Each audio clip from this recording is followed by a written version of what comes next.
Rapaziada, começando aqui com vocês mais um HCcast. Meu nome é José, sou da 34. É o Borba da 34, estamos aqui com o professor Rubens de Sociologia. Pode se apresentar, professor. E aí, galera, beleza? Sou Rubens Vinícius, professor de Sociologia aqui da escola, doutorando em Sociologia e Ciência Política pela UFSC. E é isso. A gente vai falar um pouco sobre o meio ambiente, que é o tema do podcast. A primeira pergunta que eu vou fazer, professor. Aqui no Brasil, a gente está vendo muito as queimadas na Amazônia, está cada vez crescendo um pouco mais. O senhor acha que isso acontece por causa de quê, as queimadas na Amazônia? Bom, na verdade, para entender o processo de desmatamento e de queimadas, é preciso entender a ação de alguns setores da sociedade brasileira, né? Sobretudo os latifundiários, sobretudo os proprietários de terras em regiões que historicamente deveriam ser preservadas, né? Então esse processo de queima, a depender do contexto, ele é conduzido segundo os interesses dos grandes proprietários de terra, né? E é curioso perceber que de uns anos para cá no Brasil, justamente em alguns lugares que já foram demarcados como aldeias indígenas, que estão sendo alvos de incêndios criminosos, né? Então, para entender esse processo no Brasil, a gente tem que entender que o desmatamento, que o processo de queimadas, que a destruição ambiental, ela é um projeto político do Brasil. Ela não é algo único e tão somente natural, climático, ou que esteja separado da dinâmica da sociedade brasileira. Esse processo de desmatamento é um projeto político de setores da burguesia agrária, do chamado agronegócio, e dos latifúndios, né?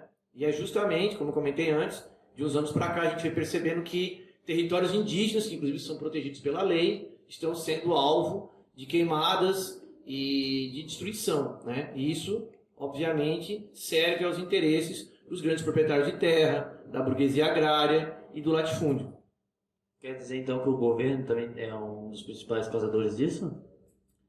Eu diria que sim. Eu diria que independentemente do governo de plantão. Eu diria que o processo de destruição ambiental na nossa sociedade, na sociedade brasileira, ele não é um projeto de Estado. Desculpa, não é um projeto de governo. É um projeto de Estado.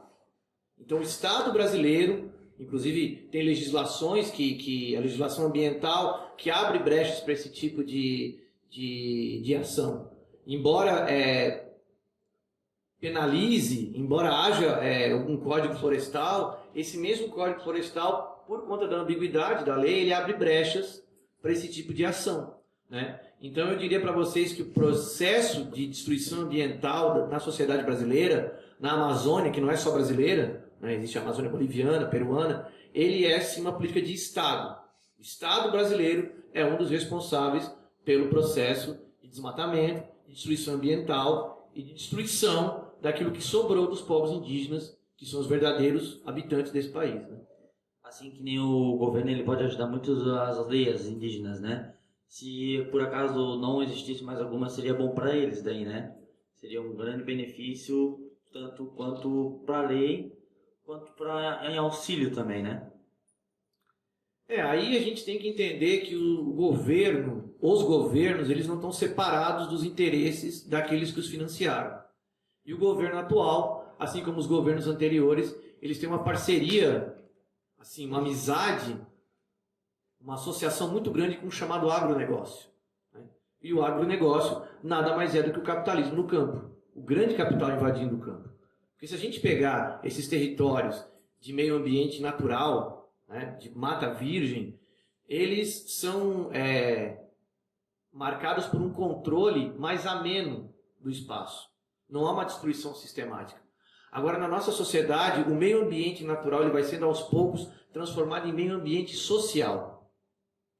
Então, a intromissão, a constituição das relações sociais capitalistas fazem com que o meio ambiente natural, a mata virgem, seja aos poucos destruída para dar lugar às fábricas, às indústrias, às grandes plantações, né? O Brasil é um país historicamente marcado pelo latifúndio, né? Se a gente pegar os ciclos da produção brasileira, são ciclos de latifúndios. E esse processo é conduzido através da destruição ambiental. Porque a monocultura já dizia o Benegão do Plant, ela é uma sequela. Porque a monocultura, ao mesmo tempo que ela é danosa para o solo, ela não é ecologicamente correta. É como você especializar-se numa determinada produção de uma mercadoria e esquecer que é necessário produzir mais mercadorias para satisfazer mais necessidades, né? Então, uma grande extensão de terra que poderia ser lavrada de maneira comunitária, com responsabilidade ambiental e a partir de pequenas propriedades ou de uma propriedade comum, ela é assaltada por um grande fazendeiro, um grande latifundiário que ou deixa essa terra improdutiva ou então planta soja, eucalipto, que é algo que vai matar a fome de alguém? Não, só vai aumentar os lucros desses grandes capitalistas e latifundiários. Então eu diria para você que esse processo de desmatamento, de destruição ambiental e de destruição daquilo que sobrou dos povos indígenas, porque o próprio aldeamento já é um processo de destruição. Não existia aldeia aqui antes de 1500. Existia um território que era aberto e não existia fronteira. Esse próprio processo de aldeamento, de criar aldeias, já é uma forma de intervenção do Estado brasileiro.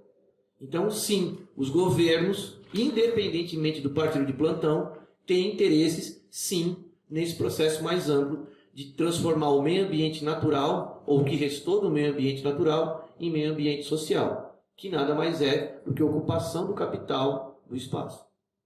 E o senhor acha que, para a gente parar um pouco essas queimadas, deveria ter um pouco mais de empatia até do povo que não mora perto da Amazônia, né? Porque só consegue sentir na pele as queimadas da Amazônia os animais que moram lá, que habitam lá, e os indígenas que moram lá perto e aquele povo que mora lá perto. Tu acha que se tivesse um pouco mais de empatia do resto do povo do Brasil para fazer alguma greve, alguma coisa contra as queimadas da Amazônia, tu acha que ajudaria alguma coisa para parar? Intervenção, né, governal e militar também, né? Bom, na verdade, eu acho que o termo empatia ele precisa ser melhor definido, né? Eu prefiro o termo solidariedade. Solidariedade é um termo mais humano e que expressa melhor a necessidade de nós, enquanto sociedade brasileira, sobretudo setores historicamente mais explorados e marginalizados, de nós nos organizarmos politicamente. Então eu diria para você que é necessário articular as lutas políticas mais imediatas com a questão do meio ambiente. Porque a questão do meio ambiente ela é fundamental, ela é de natureza primordial. Porque se a gente não tem a natureza, o ser humano ele só existe por ter transformado a natureza em a si mesmo. O ser humano é uma totalidade e a natureza é uma totalidade mais ampla. O ser humano não voa, o ser humano não tem garras, o ser humano não sobrevive a temperaturas extremas. Então ele foi constrangido a se associar com os outros seres humanos e a transformar a natureza. Então eu diria para você que na sociedade moderna, capitalista, é necessária uma maior politização a respeito da questão ambiental. E essa politização mais ampla, ela passa por mudar a maneira como a gente encara o próprio processo de destruição ambiental. Que a gente é levado a achar que atitudes individuais, como por exemplo, você jogar seu lixo no lixo, você lavar as mãos e usar 2 folhas de papel, você separar o seu lixo, você está contribuindo para o meio ambiente. Mas e as grandes empresas que poluem e poluem muito e que têm inclusive isenção de tributos por parte do Estado? E o grande latifúndio que financia esse processo de queimadas e assassinatos das populações ribeirinhas? Então vejam que por detrás da chamada empatia tem projetos políticos por trás. Então eu diria para você que é necessário uma maior politização, no sentido de esclarecer que são conflitos políticos e não questão de empatia ou de vontade, e sim de interesses. São os interesses que movem o mundo. Mas quais são os interesses por detrás desse processo sistemático de destruição do meio ambiente e, ao mesmo tempo, de responsabilização individual por algo que é social? Porque a destruição ambiental é um problema social, correto? Então não é com soluções individuais, atitudes individuais isoladas, que a gente vai conseguir perceber, entender e tentar resolver esses problemas que são de ordem social. Sim. E um pouco também do problema nas queimadas na Amazônia nem sempre é só do Brasil, né? Porque tem interesse de fora do Brasil para explorar a Amazônia. E se envolve tanto poder quanto dinheiro. Então meio que o governo meio que vende as nossas terras por dinheiro para os outros de fora, praticamente. Na verdade, é interessante perceber que por detrás dos interesses nacionais existem interesses de grupos econômicos e políticos, né? É sabido que os Estados Unidos têm uma base militar na Amazônia, né? Não só os Estados Unidos, né? Outros países também, mas sobretudo os Estados Unidos, que ainda é o maior país capitalista do mundo, né? Então, outra coisa que pouca gente fala é que muitos laboratórios e empresas de cosméticos patenteiam e se apropriam de boa parte da fauna e da flora da Amazônia que ainda não foi catalogada, né? Recentemente se descobriu populações nativas que nunca haviam tido contato com o chamado homem branco civilizado. Então vocês percebem que não é uma questão apenas de fronteira nacional. Há interesses geopolíticos por trás. Eu volto a dizer, não é uma política de governo, é uma política de Estado. O Estado brasileiro, associado com o chamado capital agrário ou agronegócio e com os latifundiários, é que tem uma política específica de lidar com a questão ambiental. E essa política é através de 3 elementos fundamentais, que eu já comentei aqui. A responsabilização individual por problemas sociais, a despolitização com relação à questão ambiental, que parece uma questão de vontade e de empatia, e não uma questão de interesses mais amplos, e, por fim, o compromisso do Estado brasileiro com os grandes proprietários de terra. Isso é algo histórico. Desde a lei de terras no século XIX, é algo histórico. O Estado brasileiro favorece os grandes proprietários de terra. O Estado brasileiro favorece o capitalismo no campo. O Estado brasileiro é um parceiro na destruição ambiental. Se envolve muito dinheiro, né? Gira bastante em torno para favorecer tudo que está acontecendo até hoje, né? Então a política, em vez de ela ser bem, como é que eu posso dizer, para ajudar o povo, ela acaba ajudando somente os grandes empresários, donos de terras, daí, né? Exato, mas isso passa muito pela despolitização da população de um modo geral, né? É sabido que no Brasil poucas famílias detêm monopólio dos meios de comunicação.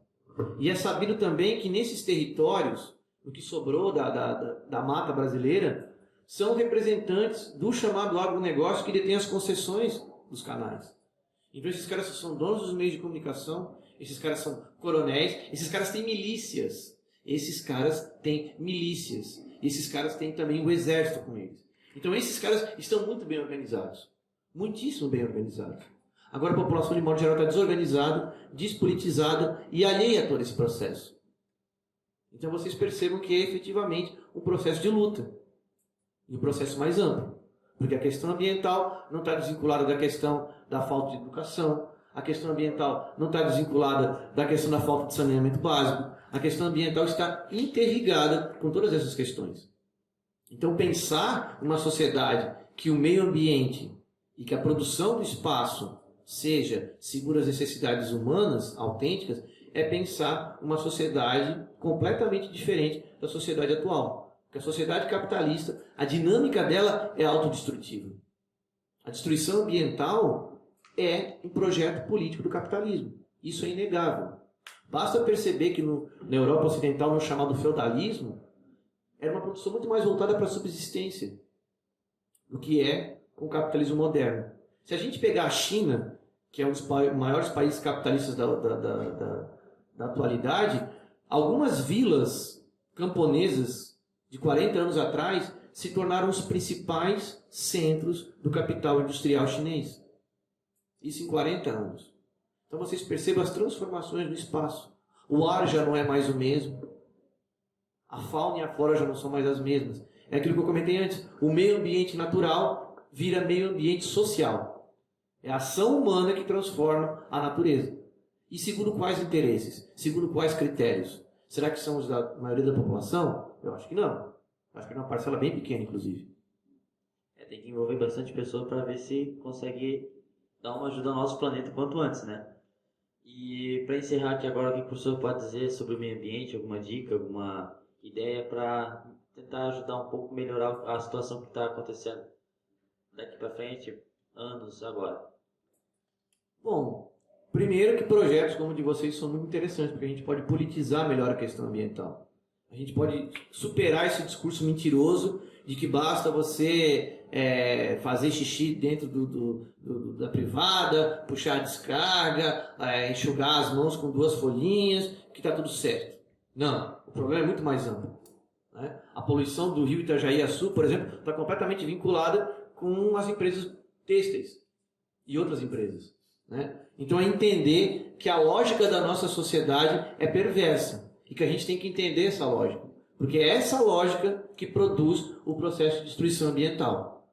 Então, na minha visão, da perspectiva que eu parto, é necessário articular as lutas do movimento ecológico com as lutas de outros setores da sociedade, no projeto de superação dessa sociedade. Porque ou a gente destrói essa sociedade, ou essa sociedade vai destruir o meio ambiente e a vida humana também. É isso, rapaziada. Essa foi a entrevista com o Rubens. Muito obrigado de novo por estar aqui com a gente. E é isso. Eu que agradeço, galera. Um abraço e vida longa ao podcast do Honório Consciente.